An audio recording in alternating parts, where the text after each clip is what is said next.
अगर हम बात करें ब्रह्मचर्य के पावर की, ब्रह्मचर्य की सामर्थ्य की, तो ये तो अतुलनीय है। हाँ, इसकी नामतोल नहीं की जा सकती।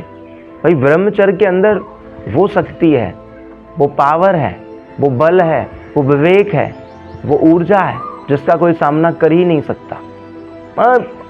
अटूट मात्रा में, एकदम असीमित मात्रा में शक्ति है ब्रह्मचर्य के अंदर।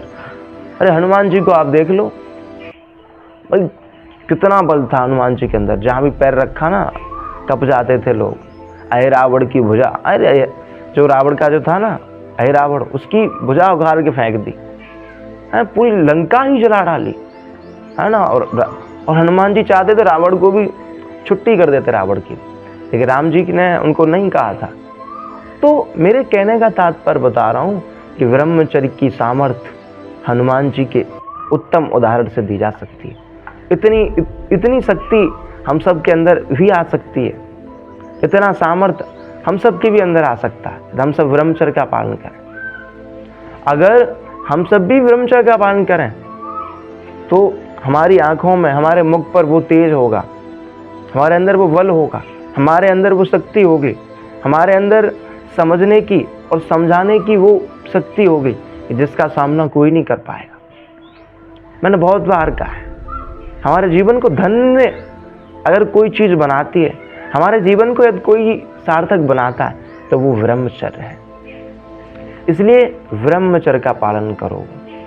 सारी इंद्रियों से अपने आप को मजबूत बनाओ, सारी इंद्रियों को अपने वश में करो। कर्म इंद्रियों को, ज्ञान इंद्रियों को, सबको अपने वश में करो।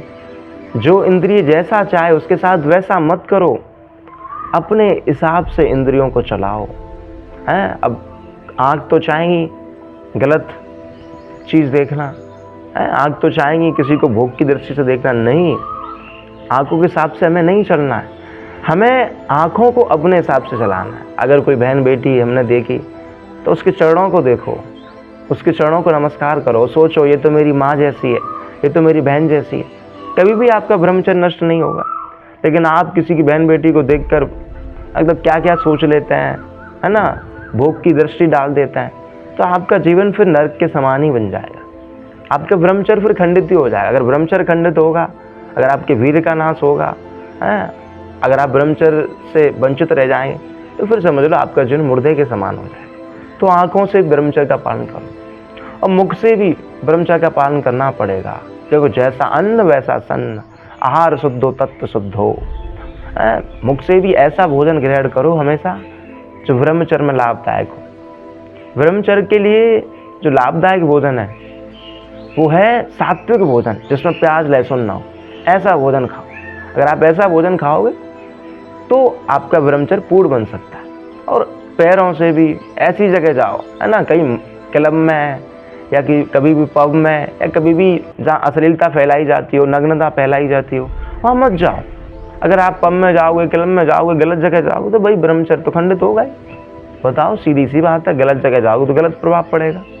इसलिए पैरों से भी वहीं जाओ जहाँ भजन हो, जहाँ कीर्तन हो, जहाँ ज्ञान की बात हो।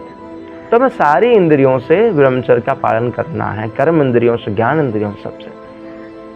अगर हम ब्रह्मचारी बन गए, अगर हमारा जीवन धर्म से युक्त हो गया, तो हम जहाँ पैर रखेंगे हमें वहीं सफलता मिल जाएगी। और अगर आपको ब्रह्मचर्य की सामर्थ्य देखनी है ना, तो मैं सच कहता हूँ, आप 1 साल के लिए ब्रह्मचर्य का पालन करके देखो। 1 साल के अंदर आपको अगर कोई बीमारी बन जाए ना, तो मुझसे बात कर लेना।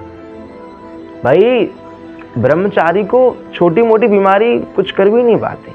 बुखार, ताप, खांसी, जुकाम, ये तो ब्रह्मचारी को छू भी नहीं पाते। ब्रह्मचारी यानी कि जो ब्रह्मचर्य का पालन करता है, सारी इंद्रियों को कृष्ण की सेवा में लगाता है, भोगों की सेवा में नहीं लगाता, वो ब्रह्मचारी है। जो ब्रह्म का पालन करता है, जो आत्मा को समझता है, जो भोगों की ओर नहीं भागता है, वही ब्रह्मचारी है। इसलिए अपने जीवन को धन्य बनाओ, ब्रह्मचर्य की सामर्थ्य को अपने अंदर भरो, खुद को शक्तिशाली बनाओ, बलशाली बनाओ। हर हाल में अपने जीवन को धर्म से जोड़ो, नियम से जोड़ो, संयम से जोड़ो। पशुओं के समान मत जियो भाई। पशुओं का काम होता है किसी के भी साथ भोग करना, कभी भी कुछ करना। पशुओं का कोई नियम नहीं होता, कोई नियम नहीं होता पशुओं का, लेकिन मानवों का नियम होता है भाई। बिना नियम के, बिना धर्म के मानव पशु के समान है, धर्महीन पशु भी समान है। इसलिए जीवन मिला है तो पशु बन के मत रहो, मानव बन के रहो। जो इंद्रिय जैसा चाहे उसके साथ वैसा मत करो, है ना, समझ रहे हो ना। जो इंद्रिय जैसा चाहे उसके साथ वैसा मत करो, अपने हिसाब से इंद्रियों को चलाओ। यही मेरा कहना है। राधे राधे।